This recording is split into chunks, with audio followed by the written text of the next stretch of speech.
I have a dream that one day this nation will rise up, live out the true meaning of its creed.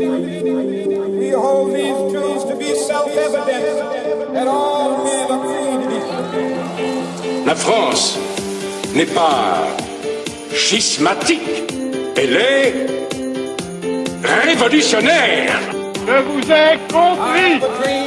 Au nom du gouvernement de la République, de demander à l'Assemblée nationale l'abolition de la peine de mort en France. Je le dis avec toute ma conviction, l'avortement doit rester l'exception, l'ultime recours pour des situations sans issue. Mais comment le tolérer sans qu'il perde ce caractère d'exception, sans que la société paraisse l'encourager ? Et je voudrais dire aussi, parce que ça me tient à cœur, c'est que tous les progrès qui ont été faits pour que la femme devienne maître de son corps, tous ces progrès, pardonnez-moi de vous le dire, ont été faits contre les religieux. Le pacte de solidarité a-t-il pour origine une revendication portée par des associations homosexuelles ? Eh bien, oui. À inclure dans vos représentations la légitimité de ces couples de même sexe. Mais vos enfants et vos petits-enfants les incluent déjà. Bonsoir à toutes, chers auditeurs, chères auditrices. Vous êtes bien sur RCN 90.7 FM dans l'émission Droit de parole. Comme tous les mardis, nous nous retrouvons pour parler de questions de société avec un ou plusieurs invités. En l'occurrence, une invitée. Aujourd'hui, le thème que nous allons aborder, c'est l'école et les valeurs de la République. Pour entamer cette discussion avec moi pendant 1 heure, j'ai le très grand plaisir d'accueillir Natacha Polony. Bonjour Natacha Polony. Bonjour. Merci beaucoup d'avoir accepté notre invitation. Alors, pour ceux qui ne vous connaîtraient pas encore, je vous rappelle que vous êtes agrégé de lettres modernes, vous avez été professeur en zone d'éducation prioritaire, puis professeur d'université. Vous êtes journaliste spécialisé dans les questions d'éducation, vous êtes passé notamment par Marianne et Le Figaro. Vous êtes connu du grand public, évidemment, pour vos apparitions médiatiques, votre journalisme engagé, votre rôle de chroniqueuse dans l'émission Dont n'est pas couché, et vous animez aujourd'hui votre propre émission sur Paris Première, Polonium, j'en ai sûrement oublié. Ah oui, et vous êtes présidente, bien sûr, du comité Orwell que nous avons eu le plaisir de recevoir il y a quelques semaines. Alors, nous allons parler de l'école, puisque c'est votre sujet de prédilection. Et notamment, vous avez écrit sur vos blogs, l'éloge de la transmission, vous avez écrit notamment un livre qui est sorti en 2011, Enquête sur l'école de demain, le pire est de plus en plus sûr. Vous dites dans ce livre, il y a quelque chose de pourri finalement dans le royaume de Jules Ferry. Alors, est-ce que vous pouvez nous expliquer comment l'ancien professeur que vous êtes et la spécialiste d'éducation voient l'école d'aujourd'hui ? Oui, je la vois comme la voit à peu près une très grande majorité de Français, je pense, malheureusement, et comme elle apparaît, c'est-à-dire comme une école qui est en train de perdre ce qui faisait sa réussite. C'est-à-dire que nous sommes en train de détruire petit à petit l'idéal de l'école républicaine, pensée d'abord par Condorcet et ensuite mise en œuvre, alors qui n'a jamais été parfait, entendons-nous bien, mais nous sommes en train d'en perdre la grandeur. C'est-à-dire que, tout le monde maintenant connaît les résultats des enquêtes internationales, notamment les enquêtes PISA, la dernière enquête qui s'appelle TIMSS, alors derrière ces acronymes assez épouvantables, il y a en fait une donnée fondamentale. Non seulement le niveau est en train de s'effondrer en France, notamment en mathématiques, mais aussi en compréhension de la langue, mais surtout, l'école française est la plus inégalitaire de tous les pays de l'OCDE. C'est-à-dire que désormais, en France, nous reproduisons totalement les inégalités sociales. Un enfant voit son destin scolaire totalement prédéterminé par sa classe sociale. C'est absolument monstrueux. C'est le contraire absolu de l'idéal français, c'est-à-dire l'idée que l'on s'émancipe par les lumières du savoir et qu'ainsi on va pouvoir prendre en main son destin. Et ça devrait nous empêcher tous de dormir. Alors la question est de savoir ensuite pourquoi on en est là.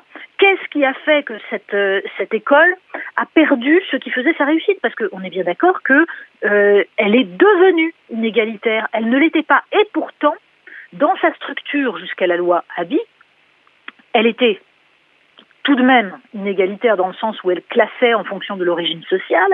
On orientait les enfants de milieux défavorisés vers des cycles courts, mis à part quelques-uns qui avaient le droit de passer le certificat d'études, qui avaient le droit d'aller au lycée, qu'on récupérait en quelque sorte. Eh bien, cette école, qui était structurellement inégalitaire, arrivait quand même à sauver plus de jeunes de milieux défavorisés que ne le fait notre école d'aujourd'hui qui est censée être égalitaire. C'est notre échec à tous.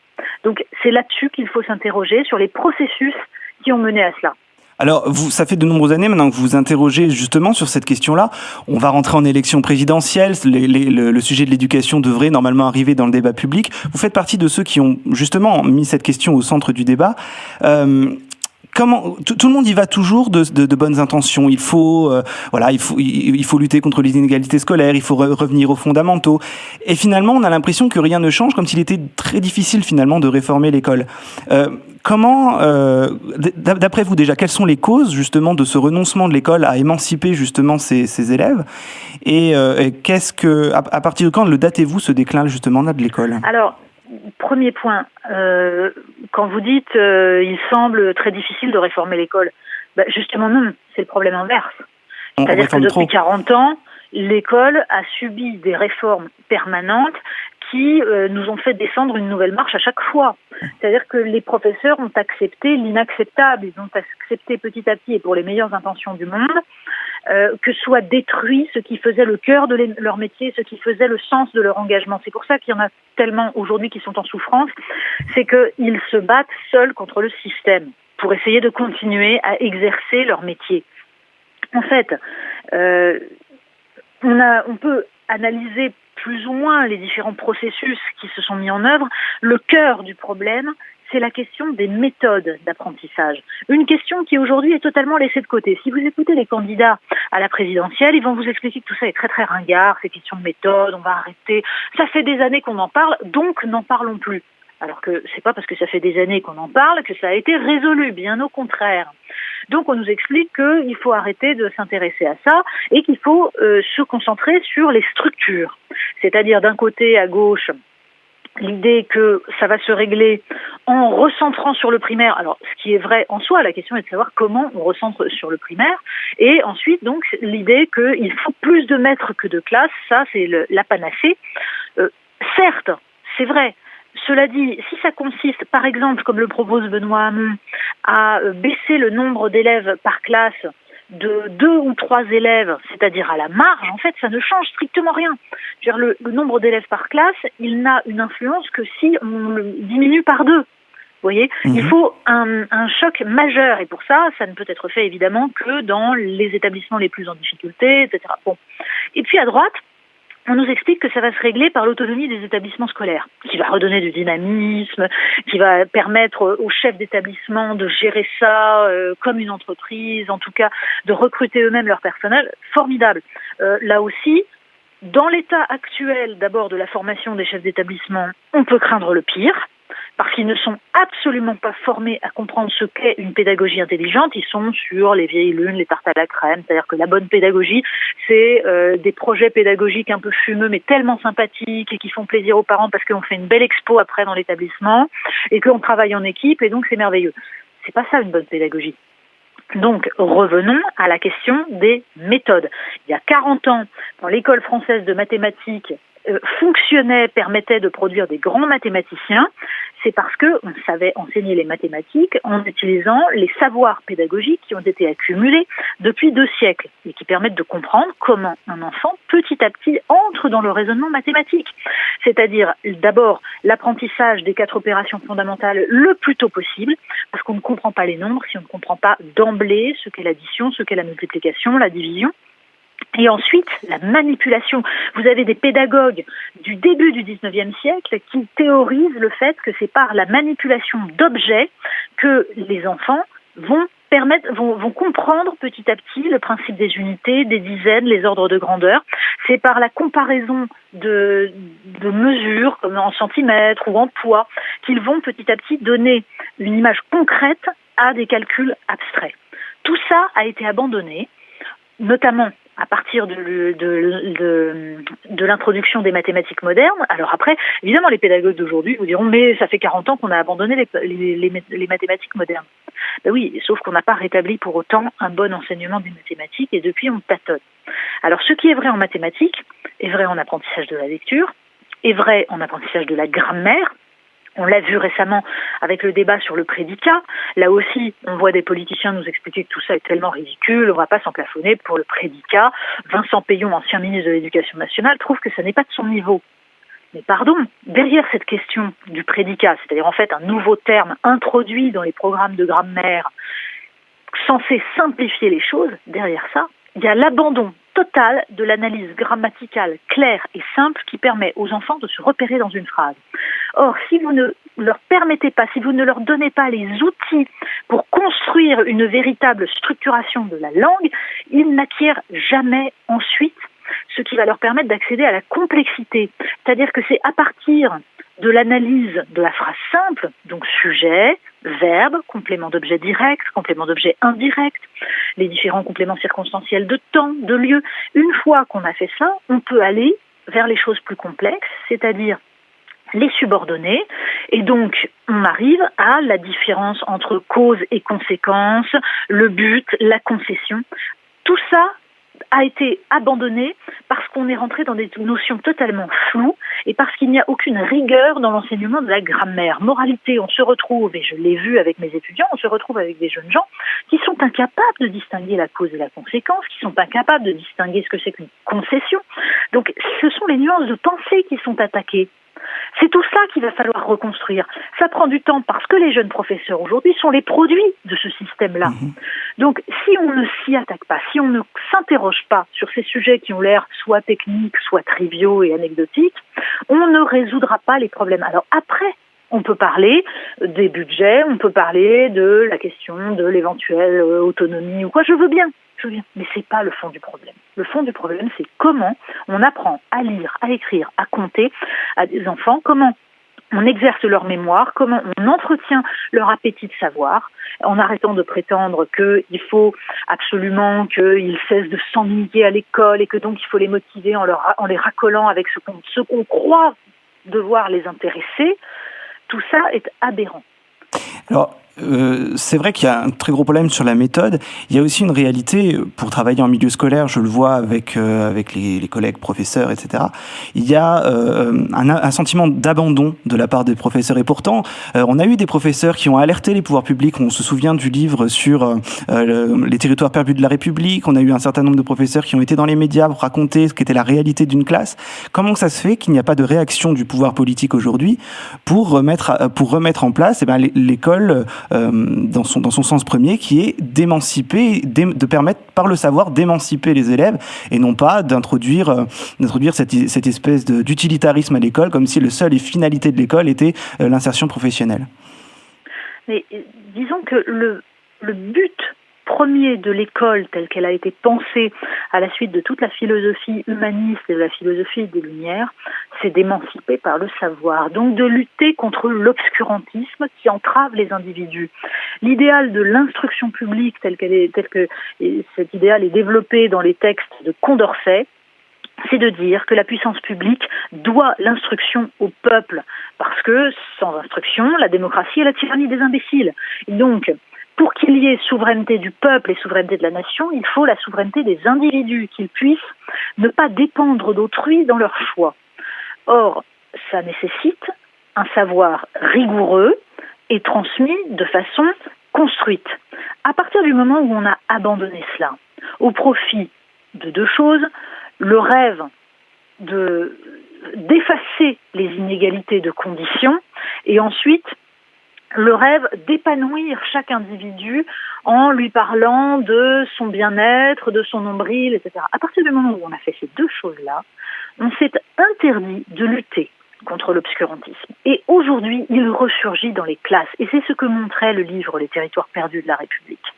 Alors, le préalable, c'est le savoir. C'est à partir du moment où il n'y a pas transmission du savoir, on sombre dans l'obscurantisme et le professeur, s'il n'est pas là pour transmettre des savoirs, perd tout le sens de sa mission.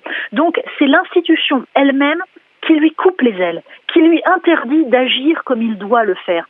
Et c'est cela dont souffrent beaucoup de professeurs, outre le fait qu'ils ne sont jamais soutenus par l'institution quand il y a un problème, par exemple de discipline, quand ils sont agressés par un élève, puisque le principe est qu'il ne faut pas faire de vagues, qu'il ne faut pas dire ce qui se passe. Mais surtout, ils sont délégitimés dans leur être même. C'est ça qui est dramatique. Quand vous avez des formateurs, et j'en ai connu, j'en ai entendu à l'UFM, qui expliquent « vous avez autant à apprendre de vos élèves que vos élèves de vous », mais à quoi sert le professeur ?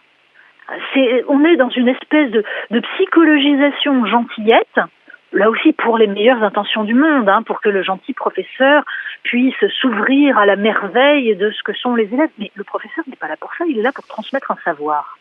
Tant qu'on n'aura pas rétabli cette idée simple, le professeur est là pour transmettre des savoirs considérés comme universels, qui vont permettre à l'enfant de petit à petit penser par lui-même.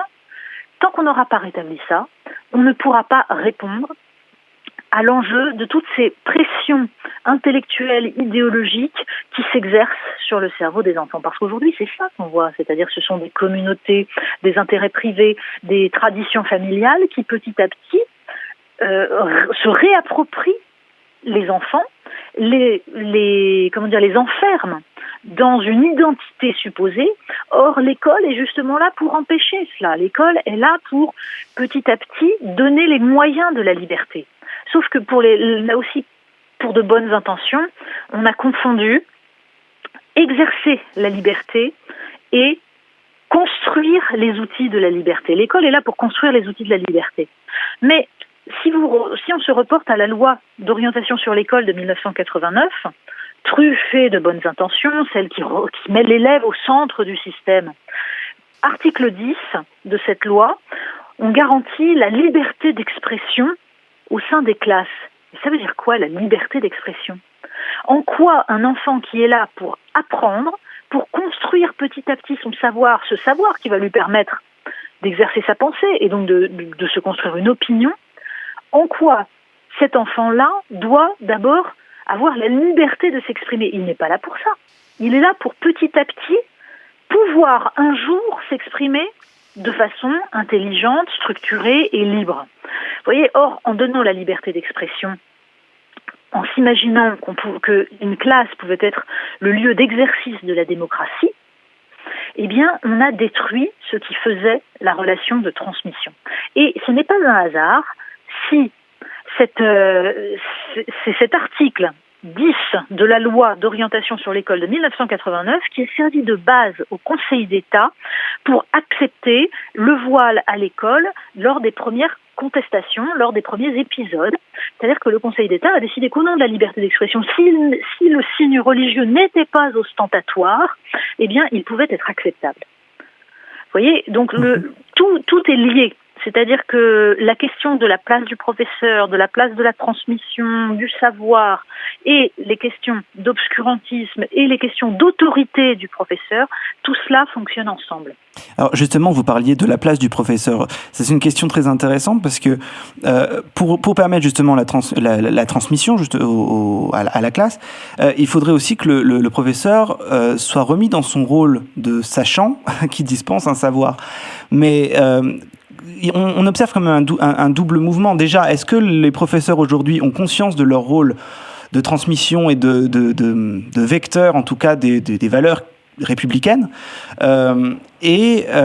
comment faire pour réhabiliter la place du professeur dans les consciences et notamment auprès des familles, parce qu'on le voit sur le terrain, nous on a beaucoup de familles qui dénigrent en permanence l'institution scolaire et qui délégitiment aux yeux de leurs propres enfants le rôle de l'instituteur. Alors comment on fait pour lutter contre ce mouvement-là qui paraît nous désarmer pour transmettre ensuite nos cours à nos étudiants? Alors, tout simplement, c'est pour ça que je disais que le discours des formateurs est absolument crucial.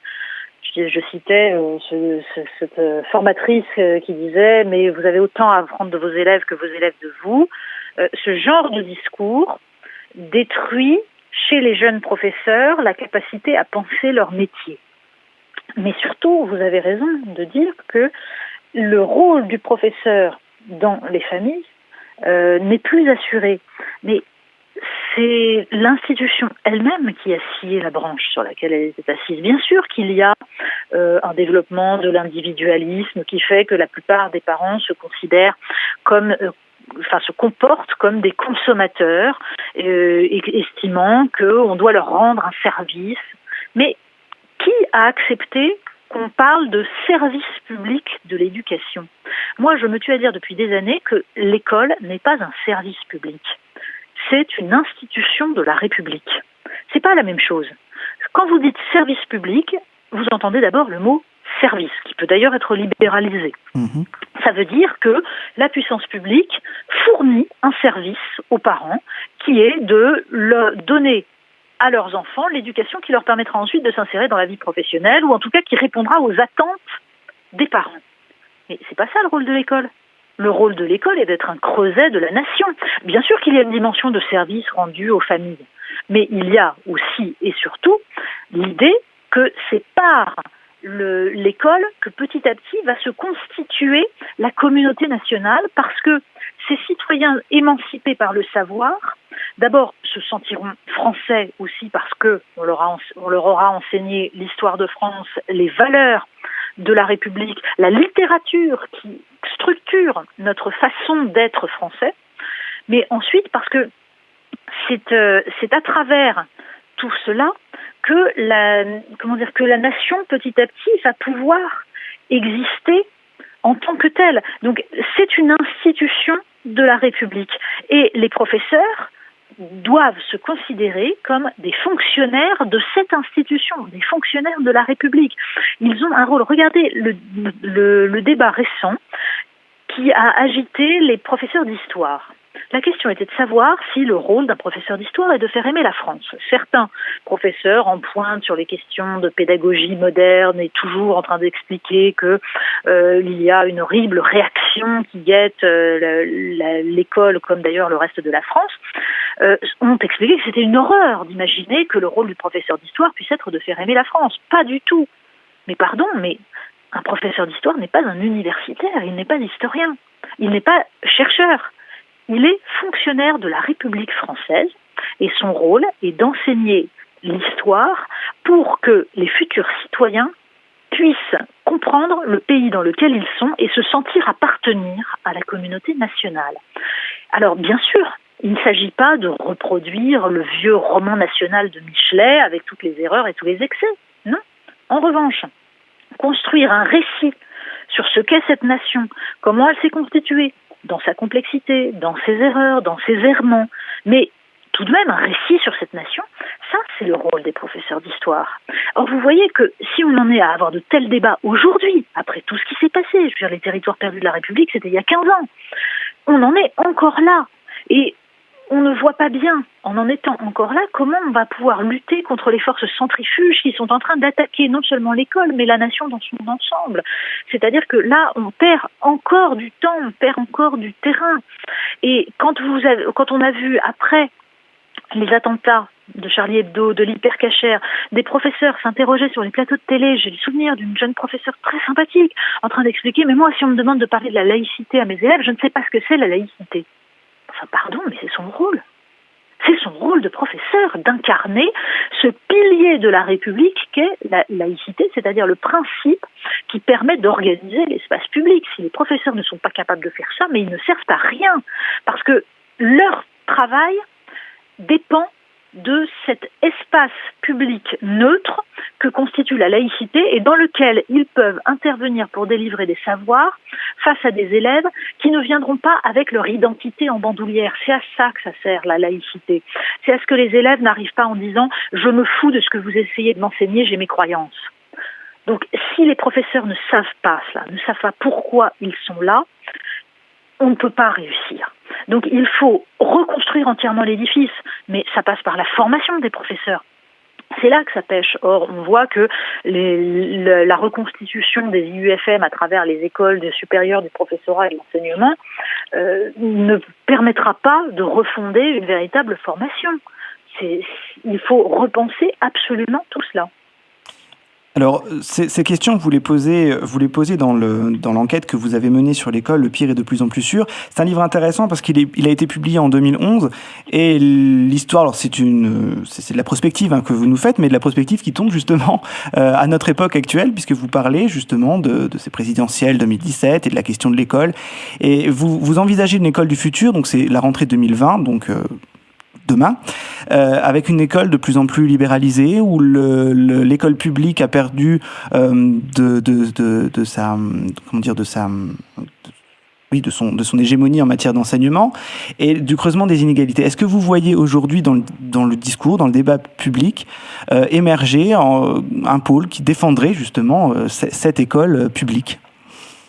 Et le problème, c'est de savoir comment on la défend, l'école publique. C'est-à-dire que sauter sur sa chaise en disant école publique ne servira à rien si on ne comprend pas qu'aujourd'hui, le privé ne vit que des échecs de l'école publique. Le problème n'est pas qu'il existe une école privée et qu'il y ait des demandes pour l'école privée. La question, c'est pourquoi des parents aujourd'hui se tournent vers le privé et de plus en plus, et parfois même le privé hors contrat, etc. Pourquoi ? Ça se nourrit des échecs de l'école publique, des errances de l'école publique qui ne remplit plus tout à fait son rôle. Or, mon inquiétude à moi, c'est qu'à force d'avoir détruit totalement ce qui faisait le cœur de l'école républicaine, eh bien, les sympathiques tenants des pédagogies modernes vont finir par donner les clés ensuite aux gestionnaires qui vont arriver en disant, écoutez, objectivement, ça ne marche pas. Vous voyez l'échec, vous voyez les résultats catastrophiques dans les différentes enquêtes internationales, vous voyez le fait que le niveau baisse. Il n'y a plus qu'à libéraliser, c'est la seule solution. Allez hop, détruisons ça. Et là, si on libéralise le problème, et c'est ce que j'évoque dans ce livre, c'est que la libéralisation passe par quoi ? Par l'idée qu'on mettrait sur le même plan l'école publique, le privé hors contrat. C'est par exemple par le principe du chèque éducation, en tout cas l'idée que voilà, les parents choisiraient un système plutôt qu'un autre en fonction de leurs envies.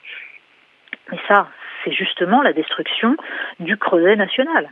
C'est-à-dire que on se condamne à voir des enfants grandir chacun dans leur coin, suivant les conceptions, les convictions religieuses ou intellectuelles de leurs parents. Le milieu social également ? Oui, le milieu social, bien sûr. Ça va, mais tout ça va ensemble. C'est-à-dire que c'est la fin de la possibilité de vivre ensemble. C'est le principe d'une libéralisation, c'est-à-dire qu'il n'y a plus que des individus, il n'y a plus de société et il n'y a plus de nation. Je pense que si nous voulons perpétuer ce qui a fait notre civilisation, à savoir l'idéal de l'humanisme, des Lumières, une certaine idée de l'homme, de sa dignité, si nous voulons perpétuer cela, nous devons préserver une école publique qui permette justement de développer ces valeurs. Mais ça ne passera pas par le simple fait de dire « Oh, il faut préserver l'école publique parce que le privé, c'est pas bien ». Parce qu'on ne demandera jamais à des parents de sacrifier leurs enfants sur l'école de la République, ça ne marche pas. Donc si l'école publique ne garantit pas à des parents que leurs enfants vont apprendre correctement à lire, à écrire, à compter, vont apprendre l'histoire, vont avoir un enseignement rigoureux, si on ne leur garantit pas cela, eh ben ils iront vers le privé et on n'y pourra rien. Oui, alors ce débat il est crucial, mais ce qu'on entend, on entend comme on n'entend pas justement. On observe dans les milieux politiques les débats qui tournent autour de l'école sont quand même des débats qui semblent être en deçà des enjeux réels de l'école. On a eu le droit aux polémiques sur la nourriture dans les cantines, on a eu le droit aux polémiques sur les règles d'orthographe. Bon, voilà. Alors. Si vous étiez, imaginons, vous êtes aujourd'hui en responsabilité, vous êtes ministre de l'Éducation nationale, vos premières mesures, parce que on dit de vous que vous êtes décliniste, mais en réalité, quand on vous lit, on vous trouve plutôt optimiste aussi, parce que vous ne pensez pas que tout est perdu et qu'il y a des choses à faire. Alors si on vous demandait les premières mesures à prendre, qu'est-ce que vous feriez vous ? Première chose, d'abord, je tiens à dire que je pense que les déclinistes, ce sont ceux qui acceptent le monde tel qu'il est et la France telle qu'elle est. Ça, ce sont des gens qui acceptent le déclin. Moi, je ne crois pas que nous soyons condamnés à vivre dans l'état où nous sommes. C'est pas ça la France. Et je pense que la plupart des Français estiment que non, ce n'est pas ça la France. Ce n'est pas le déclassement que nous voyons aujourd'hui et qu'autre chose est possible. Ensuite, en effet, les débats, aussi bien à la primaire de droite qu'à la primaire de gauche, ont été lunaires, mais hallucinants. Alors, pas un mot réel à droite, à part 3 poncifs, évidemment les débats sur, en effet, les repas de substitution dans les cantines. Je parlais tout à l'heure de la question de l'obscurantisme. C'est pas dans la nourriture à la cantine que ça se joue, même si il faut. C'est un débat qu'il faut avoir, mais enfin, c'est quand même totalement marginal. François Bayrou avait bien tranché la chose, un menu végétarien, un menu pour tout le monde, et puis basta, on n'en parle plus. C'est quelque chose qui peut être réglé très facilement. C'est pratique depuis des années, un menu de substitution, et puis voilà, c'est tout. On n'a pas besoin de revenir là-dessus. Non, si on veut agir réellement, d'abord, alors on ne peut pas le dire comme ça, mais je vais le dire quand même comme ça, il faudrait déjà, on va dire, décapiter la rue de Grenelle, c'est-à-dire se débarrasser de tous les fonctionnaires du ministère de l'Éducation nationale qui sont là depuis 30 ou 40 ans et qui se chargent d'évaluer les réformes dont ils sont eux-mêmes responsables. Parce que le drame dans l'Éducation nationale, comme d'ailleurs partout ailleurs en France, mais c'est peut-être plus puissant encore à l'Éducation nationale, c'est qu'on a une haute fonction publique indéboulonnable qui fait tous les régimes et qui finalement se moque de savoir ce que décide le ministre de l'Éducation nationale parce qu'il est de passage, alors qu'eux sont là pour des années. Ça, plus le fait qu'en face, on a des politiques qui s'appuient rigoureusement sur les mêmes experts, les mêmes fonctionnaires. Regardez qui intervient dans les débats à droite comme à gauche. Ce sont les mêmes, c'est-à-dire ceux qui sont les auteurs des réformes qui ont détruit petit à petit l'école depuis 40 ans. C'est quand même assez frappant. Donc, première chose, déjà, ne pas s'appuyer sur ceux qui ont échoué pour prétendre qu'on va changer les choses. Ça ne marche pas. Deuxièmement, penser à un véritable institut de la recherche pédagogique, c'est-à-dire reconstituer non pas l'INRP tel qu'il existait, qui était un outil idéologique absolument monstrueux, mais un institut de recherche qui évalue réellement et objectivement les méthodes qui marchent. Un institut de recherche qui ne cherche pas à expliquer que la modernité est ce qu'il y a de bien, mais qui essaye de comprendre tout simplement ce qui fonctionne, ce qui ne fonctionne pas. Par exemple, ça fait des années qu'on se bat pour expliquer que les méthodes semi-globales, les méthodes mixtes qui ont remplacé la méthode globale depuis 40 ans ne marchent pas et que seule la méthode syllabique marche. Moi, depuis des années, je m'entends expliquer que ça non plus, c'est plus un débat, que c'est pas grave, etc. On s'aperçoit aujourd'hui, grâce aux recherches en neurosciences, que la méthode syllabique est la seule qui fonctionne vraiment, en particulier chez les enfants de milieux défavorisés. Bon ben voilà, il était temps, mais les mêmes qui ont expliqué pendant des années que c'était pas un problème, commencent à se convertir, mais en oubliant de dire qu'ils se sont plantés, c'est-à-dire qu'ils ne reconnaîtront jamais leurs erreurs. Alors, un véritable institut de la recherche pédagogique, du coup, une véritable formation des professeurs.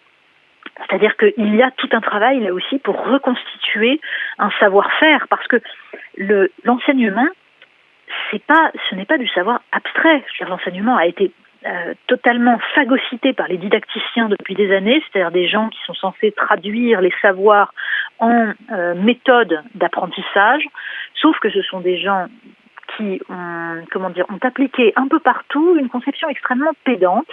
C'est d'ailleurs ce qui se passe pour la fameuse histoire du prédicat. C'est-à-dire que le prédicat, c'est une notion très intéressante quand on est linguiste et qu'on est chercheur à l'université. Ça n'a aucun intérêt pour des élèves de primaire et de collège. C'est tout. Ça ne sert à rien, sauf si on veut leur éviter de se poser la question de la différence entre complément d'objet direct et complément d'objet indirect, auquel cas, c'est une déperdition de savoir.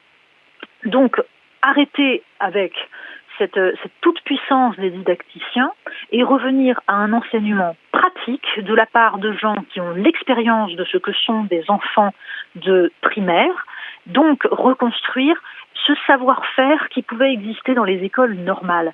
Vous voyez, à partir du moment où on a imaginé les instituts universitaires de formation des maîtres, les IUFM, on a voulu faire croire que enseigner de la maternelle à l'université, c'était la même chose, c'était le même principe. Ce n'est pas vrai du tout. Et donc, on a voulu faire un corps unique des professeurs, d'où le fait d'ailleurs qu'on ne dit plus instituteurs, mais professeurs des écoles. Il fallait que tout le monde ait la même désignation. Or, on a du coup perdu la spécificité de l'enseignement du primaire et on a voulu augmenter la qualification en prenant les gens à la fin de la licence et en leur faisant passer un concours, ce qui fait maintenant qu'avec le master, ils sont à Bac+5. Mais Bac+5 avec des instituteurs donc qui arrivent en fin de licence de lettres, parce que la plupart viennent de matières littéraires, viennent des lettres, qui n'ont aucune connaissance en mathématiques, mais de façon même dramatique, et qui sont incapables ensuite de transmettre quelque chose qu'ils ne connaissent pas. Eh bien, pardon, mais je préfère qu'on prenne des gens à un niveau de qualification supposément moins élevé, mais qu'on leur fasse 3 ans de formation absolument rigoureuse dans tous les domaines qu'ils auront à enseigner à l'école primaire, c'est-à-dire qu'on leur refait des mathématiques, de la grammaire, de l'orthographe, pour qu'ils soient ensuite à niveau. Voilà, ça, c'est l'urgence. Donc, vous voyez, on décapite la rue de Grenelle, on construit un institut de recherche pédagogique et on reconstruit des instituts de formation je me fiche qu'on appelle ça école normale ou école du professorat, peu importe la dénomination, mais on forme correctement les instituteurs. Et puis, un dernier point, c'est là qui concerne les parents. C'est peut-être anecdotique, mais ça joue beaucoup. Quand vous avez des élèves qui posent problème au collège, aujourd'hui, un élève qui est exclu de son collège, la scolarité est encore obligatoire, eh bien, il incombe au principal du collège, à l'établissement, de lui trouver un nouvel établissement. D'où le fait qu'on se retrouve avec des marchandages. Tiens, j'ai cet élève-là à te fourguer, tu me le prends, oui, mais en échange, toi, tu me prends celui-là. Voilà. Eh bien, si on instaurait le fait que retrouver un nouvel établissement scolaire est à la charge des familles, c'est peut-être extrêmement brutal, extrêmement violent, mais ça renverserait psychologiquement le rôle de l'enseignement. C'est-à-dire que ce serait plus à l'école de supplier les enfants de bien vouloir venir parce que on a besoin qu'ils viennent à l'école. Ce serait au contraire, on leur redonnerait l'idée que l'école est une chance et que c'est à eux de la saisir. Et je pense que ce genre de renversement serait sans doute profitable. Parce que symboliquement, c'est extrêmement puissant. Vous voyez, quand il y a eu des expérimentations avec les décrocheurs qui consistaient à leur donner un peu d'argent pour les faire revenir à l'école, ça veut dire que symboliquement, l'école avait perdu. C'est-à-dire que le savoir n'était plus une motivation pour les élèves. Il s'agissait de venir le gain, pour l'argent. Voilà. C'est dramatique. Et pour revenir sur les professeurs... Alors, bien sûr, vous parliez de la formation des professeurs, sur le retour à l'autorité du professeur et de la place du professeur dans la société. Mais aujourd'hui, concrètement, il y a un certain nombre d'établissements, de plus en plus, où il est impossible d'enseigner parce que on se retrouve face à des classes de jeunes gens qui ne veulent pas apprendre et qui font tout pour perturber le déroulement du cours. J'entendais certains responsables politiques, notamment de droite, qui nous expliquaient qu'il fallait mettre un certain nombre d'officiers de police près des établissements scolaires difficiles, etc. Mais enfin, on sait très bien que aujourd'hui, les comportements violents, les comportements perturbateurs ont lieu dans les classes et dans l'enceinte de l'établissement, là où justement le professeur se retrouve seul face à une classe. Comment vous faites pour accompagner ces professeurs, leur permettre d'enseigner correctement? Et peut-être en ce moment-là aussi répondre à la crise de vocation parce que eh bien, de moins en moins de personnes veulent aller vers l'enseignement parce qu'ils savent très bien que c'est difficile aujourd'hui d'enseigner. C'est-à-dire que se faire insulter tous les jours quand on a fait des études difficiles et passer un concours, en effet, c'est assez peu motivant et on comprend très bien qu'il y ait de moins en moins de candidats. Donc là aussi, il faudrait à un moment donné que notamment les politiques aient conscience de ce que c'est. Plutôt que de disserter d'ailleurs sur l'absentéisme des professeurs, il faudrait aussi qu'ils comprennent ce que c'est que de tenir une classe, quelle énergie ça demande, parce que c'est un travail terrible. Voilà. Et on sort de là vidé.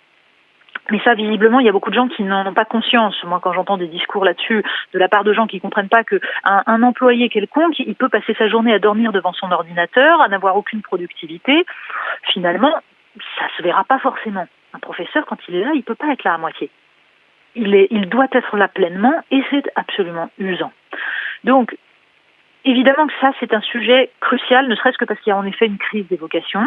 Alors déjà, dans une société qui se fonde énormément sur l'argent, le salaire des professeurs est absolument indigne.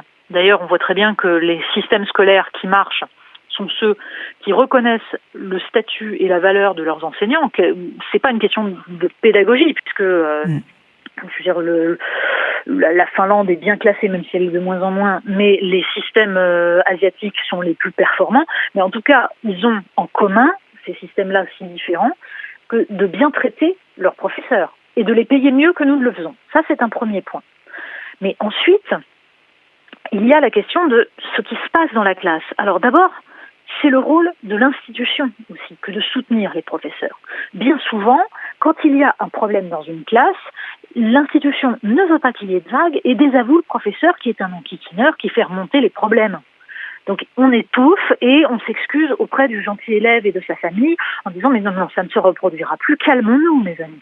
Donc première chose, l'institution doit soutenir les professeurs et expliquer aux parents que s'ils ne sont pas contents, eh bien ils peuvent aller voir ailleurs. Ensuite, je pense que ces élèves en difficulté, alors la violence, elle monte essentiellement au collège. On a expliqué pendant des années que le collège était le maillon faible du système, c'est plus compliqué que ça. C'est-à-dire que pourquoi la violence explose au collège ? Parce qu'on est face à des élèves qui ont accumulé un retard depuis le primaire. Et au collège, après des années passées à ne pas comprendre ce qu'ils faisaient là, eh bien, à l'adolescence, ils n'en peuvent plus et ils explosent. Donc déjà, empêcher que des enfants arrivent quasiment illettrés au collège serait absolument crucial pour régler les problèmes. Donc, ça nécessite de mettre l'accent sur la maternelle, le CP, parce que on sait très bien aujourd'hui que même si on a conçu des principes de cycle qui justement évitent les redoublements, etc., qu'on ne peut pas redoubler le CP, tout ce qu'on veut, très bien, on sait très bien qu'un enfant qui quitte le CP sans savoir lire ne rattrapera jamais son retard, ou quasiment jamais. Donc c'est là que ça se joue, déjà pour que des enfants n'accumulent pas un retard qui leur interdit, une fois arrivés au collège, d'accéder au minimum de savoir dont ils ont besoin. Ensuite, être élève, c'est pas naturel. Ça s'apprend. Alors évidemment, on ne peut pas tout faire reposer sur l'école. C'est-à-dire que dans une société où les gosses sont collés devant des émissions de télévision à longueur de journée, ce qui détruit leur capacité linguistique et ce qui augmente les comportements violents, l'incapacité à se concentrer, etc., c'est vrai que c'est très difficile pour l'école. Les professeurs ont beaucoup plus de difficultés qu'ils n'en avaient il y a 50, 60 ans à cause de cela. Et ça, c'est un problème qu'il faudrait traiter, qui est du niveau des pouvoirs publics. Il faut savoir quelle société on veut. Je veux dire, à partir du moment où on autorise des émissions de télévision pour enfants le matin, on sait très bien qu'un gamin qui a regardé des dessins animés avant de venir à l'école sera incapable de se concentrer. Ça, n'importe quel instituteur vous le dira. Donc, là aussi, il faut savoir ce qu'on veut et quel message on fait passer aux parents. Mais ensuite, c'est-à-dire, ça s'apprend d'être élève, donc la discipline, ça s'apprend, la capacité à rester assis sur une chaise en silence, en écoutant le professeur, ça s'apprend. Et là aussi, c'est une question de méthode pédagogique. C'est-à-dire que pendant des années, en particulier en maternelle, on a privilégié l'apprentissage de l'autonomie. C'est-à-dire qu'il fallait que les enfants apprennent petit à petit à se débrouiller tout seuls, donc ils ont besoin d'un pinceau, ils se lèvent, ils vont chercher le pinceau, etc. Ce n'est pas forcément la meilleure des méthodes. Dans la mesure où, a priori, ce qui manque le plus aux élèves aujourd'hui, c'est justement l'inverse, la capacité à ne pas faire ce qu'ils veulent au moment où ils veulent, mais au contraire à se plier à une discipline. Et ça, c'est un très long apprentissage. Mais l'idée qu'il y ait un brouhaha permanent dans une classe est devenue acceptable aujourd'hui, ça ne l'était pas autrefois. Si vous regardez, vraiment, le niveau sonore dans une classe n'a rien à voir avec ce qu'il était il y a 40 ans. Bon, là aussi, ça joue. Donc, apprendre à se taire, à se calmer, à ne pas gigoter sur sa chaise, à ne pas penser à autre chose, à ne pas faire ce qu'on veut, c'est quelque chose qui prend du temps. Ça commence dès la maternelle. Parce que sinon, une fois arrivé au collège, ça se paye. Et tous les comportements sont de cet ordre-là. Moi, quand j'ai enseigné en lycée, je perdais tous les jours du temps à expliquer à mes élèves qu'ils devaient enlever leur manteau. Dans la mesure où ça n'avait pas été fait les années d'avant, moi je me retrouvais avec des élèves de lycée qui restaient emmitouflés dans leur doudoune, ce qui symboliquement, et c'est ce que je leur expliquais, signifiait qu'ils n'étaient pas rentrés dans la classe. C'était un bouclier, ce manteau.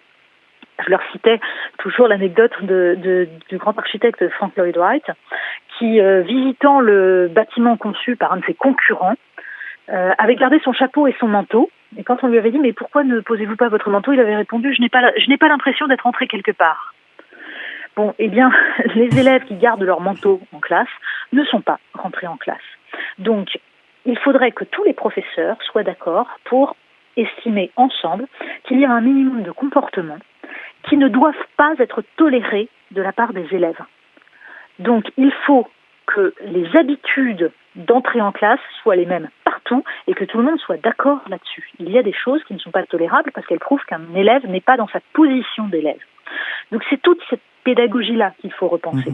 Et quand vous étiez professeur, vous étiez professeur en zone d'éducation prioritaire, hein, et oui. Quelles exigences vous aviez vis-à-vis du savoir, justement? Est-ce que vous aviez le même niveau d'exigence comme si vous étiez dans un établissement quelconque, ou est-ce que vous adaptiez? Parce qu'on voit ça de plus en plus dans des lycées réputés difficiles, on abaisse le niveau justement des exigences vis-à-vis des élèves. Est-ce que c'est leur rendre service? Comment vous voyez la chose? Tout dépend de ce qu'on appelle le niveau d'exigence.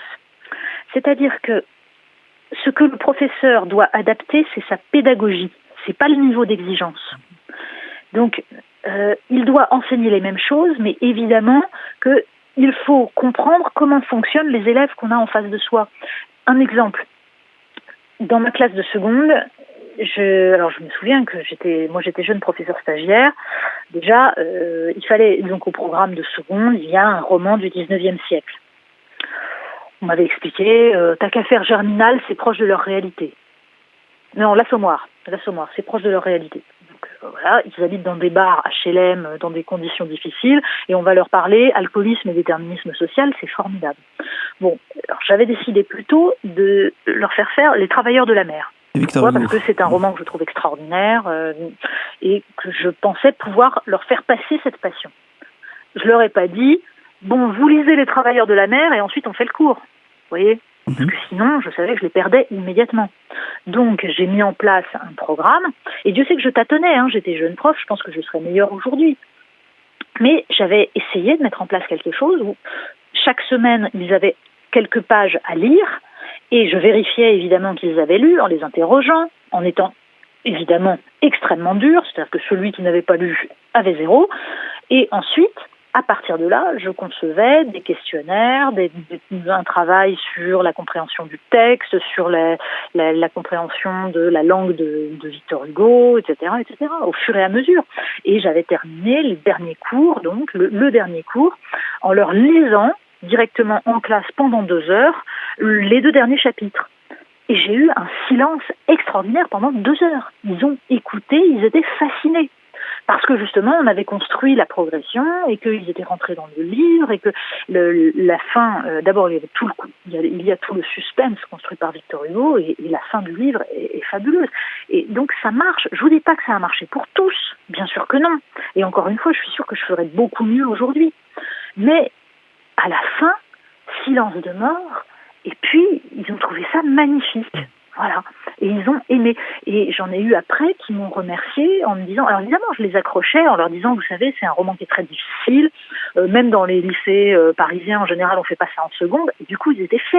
Du coup, ils étaient heureux qu'on leur donne quelque chose ils étaient heureux qu'on leur fasse confiance, tout simplement. Oui, de se sentir valorisé aussi. Donc, il me semble que ça, c'est la voie à suivre. Encore une fois, je dis pas que j'ai fait parfaitement, pas du tout. Mais ça veut dire qu'on peut. L'exigence, ça marche. Et ça marche, évidemment, avec une pédagogie qui s'adapte. Mais l'exigence de savoir, elle est la même.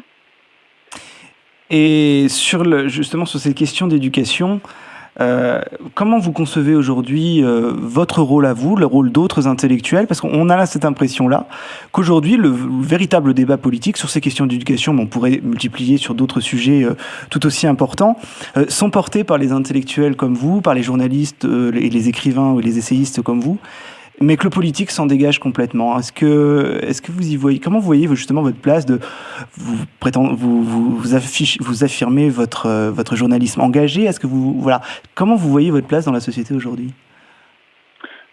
Justement, une place qui est qui est un des éléments qui permet à la démocratie de s'exercer. Il doit y avoir en permanence un dialogue entre les intellectuels, les médias au sens large et les politiques. C'est cela qui fait vivre la démocratie. Le drame, c'est quand les politiques ne deviennent que des gestionnaires ou sont obsédés par la communication et perdent ce lien de réflexion, ce lien avec le monde intellectuel qui leur permet de penser leur rôle. Donc, il me semble que notre rôle à nous est d'être des aiguillons et d'essayer de poser quelques réflexions, d'essayer de redonner de la profondeur, de retrouver le temps long dans un monde politique qui est en train de le perdre. Mais il est vrai que la déperdition intellectuelle qu'on observe dans le milieu politique est extrêmement inquiétante. Parce que le fait que nos politiques ne lisent pas me semble les empêcher justement d'échapper au vocabulaire tout fait de la communication. Ils ne sont plus maîtres de leurs mots, donc ils ne sont plus maîtres de leurs pensées. Et donc, ils dépendent du temps court, ils dépendent de la gestion, et ils se laissent dicter leur vue par des intérêts privés qui en profitent pour faire avancer leurs pions. Je trouve que c'est à la fois triste et extrêmement inquiétant pour la démocratie. Vous avez d'ailleurs été auditionné par les élus, notamment à l'Assemblée nationale, sur ces questions d'éducation. Est-ce que vous y voyez une avancée? Est-ce qu'il y a une prise de conscience parmi certains élus qui se mobilisent sur cette question-là, ou à qui on donne peut-être peu la parole? Et est-ce que dans vos émissions, notamment, vous allez interpeller les politiques sur ces questions d'éducation? Je ne cesse d'interpeller les politiques sur ces questions-là et sur les autres, que ce soit dans ma chronique du Figaro, que ce soit dans mes revues de presse sur Europe 1, que ce soit dans Polonium. J'essaye de jouer ce rôle-là. Je pense que quelques politiques sont conscients de cela, le drame, et que, en effet, je le disais, la communication prend le pas, il y a des modes intellectuels, des modes idéologiques qui font que chacun se laisse aller à la facilité, à l'engouement pour tel ou tel concept. Donc ça va être l'autonomie des établissements, ça va être... Enfin, vous voyez, à chaque fois, on passe d'une mode à l'autre au lieu d'essayer de comprendre de l'intérieur un système et d'essayer d'analyser ce qui peut détruire petit à petit l'école. Donc j'espère que nous allons réussir à faire entendre à un maximum de politiques de quelque bord que ce soit l'urgence qui existe aujourd'hui, parce que encore une fois, ce n'est pas seulement une question de justice sociale. C'est évidemment une question de justice sociale dans la mesure où l'école aujourd'hui est le patrimoine de ceux qui n'en ont pas. C'est la seule façon pour eux d'acquérir un héritage, l'héritage de leur culture, de leur pays. Mais c'est aussi un enjeu plus vaste qui est la perpétuation de la France. C'est-à-dire que sans construction de ce creuset national, la France va disparaître en tant que civilisation. L'enjeu est là aujourd'hui, parce que la France est une nation éminemment littéraire, éminemment culturelle, c'est-à-dire que c'est par les modes de vie, par la littérature, par la pensée, par la langue que nous transmettons ce que nous sommes. La France n'est pas une nation ethnique, c'est une nation culturelle. Donc la question est de savoir si nous avons encore quelque chose à partager et si nous avons encore quelque chose à transmettre. C'est cela, aujourd'hui, qui se pose à nous. Alors, vous parliez de la transmission. Donc, j'ai interrogé Natacha Polony, l'ancien professeur, Natacha Polony, l'essayiste. Maintenant, j'aimerais bien me tourner vers la journaliste que vous êtes. Vous faites figure d'exception dans le paysage médiatique, avec d'autres bien sûr, mais d'avoir ce discours-là ancré dans le temps long, dans l'analyse, dans la prise de position. Est-ce que vous trouvez aujourd'hui, et y compris sur ces questions-là, que le pluralisme s'exprime dans les médias? Et est-ce que le collectif que vous avez formé avec le comité Orwell, à travers le comité Orwell, peut et va peser sur le débat à l'avenir? Alors, se structurer la question davantage. de savoir si le pluralisme s'exprime sur les questions d'éducation, il est, et d'ailleurs sur d'autres questions, il est un petit peu plus présent qu'il ne l'a été dans les années 2000. Là, il était impossible de faire valoir une vision divergente. On était immédiatement criminalisés. Les choses ont un peu bougé. Le problème est que aujourd'hui, même si certaines idées peuvent émerger, en fait, la puissance de la machine politique et gestionnaire est telle que ce n'est pas parce que ces idées émergent et parce qu'on a conscience qu'en plus elles sont sans doute majoritaires dans l'opinion française que la politique elle-même change.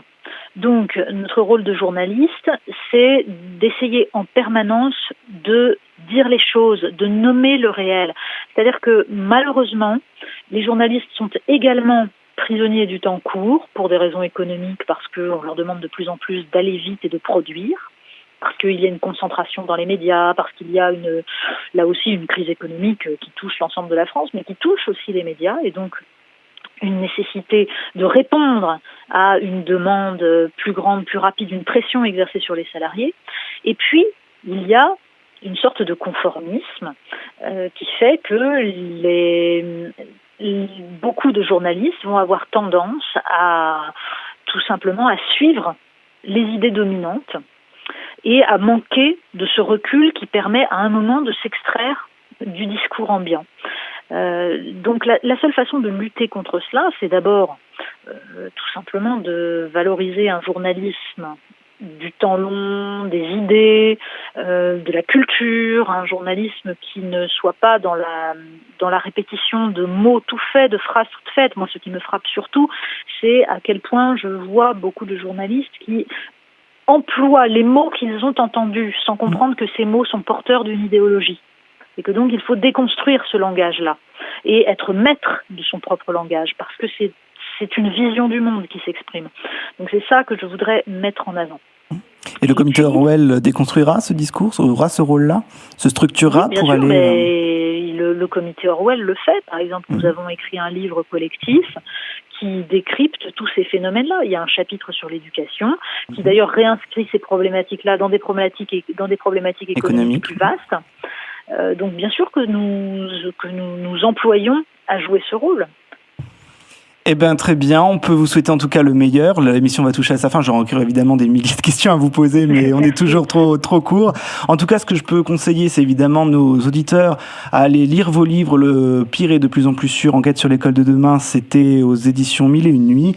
On peut retrouver également vos chroniques écrites dans Ce pays qu'on abat, édité chez Le Point. Et Nous sommes la France, chez Plomb. Enfin, vous avez écrit un certain nombre d'ouvrages dans lequel on peut retrouver justement toute cette logique sur les questions d'éducation bien sûr, mais également sur les questions économiques et les questions de souveraineté et de république. En tout cas, je vous remercie beaucoup d'avoir accepté de participer à notre émission. Vous êtes évidemment la bienvenue pour de prochaines émissions. Avec plaisir. Et je vous souhaite une très bonne journée, ainsi qu'à nos auditeurs. Je rappelle que vous pouvez retrouver cette émission en podcast sur le site de la radio rcn-radio.org, ainsi que sur les réseaux sociaux. Je vous invite bien sûr à les partager, à les commenter le plus largement possible. Bonsoir à tous. Au revoir. One day, this nation will rise up, live out the true meaning of its creed.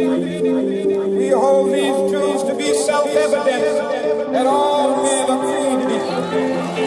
La France n'est pas schismatique, elle est révolutionnaire. Je vous ai compris. Au nom du gouvernement de la République, de demander à l'Assemblée nationale l'abolition de la peine de mort en France. Je le dis avec toute ma conviction, l'avortement doit rester l'exception, l'ultime recours pour des situations sans issue. Mais comment le tolérer sans qu'il perde ce caractère d'exception, sans que la société paraisse l'encourager? Et je voudrais dire aussi, parce que ça me tient à cœur, c'est que tous les progrès qui ont été faits pour que la femme devienne maître de son corps, tous ces progrès, pardonnez-moi de vous le dire, ont été faits contre les religieux. Le pacte de solidarité a-t-il pour origine une revendication portée par des associations homosexuelles? Eh bien, oui. À inclure dans vos représentations la légitimité de ces couples de même sexe. Mais vos enfants et vos petits-enfants les incluent déjà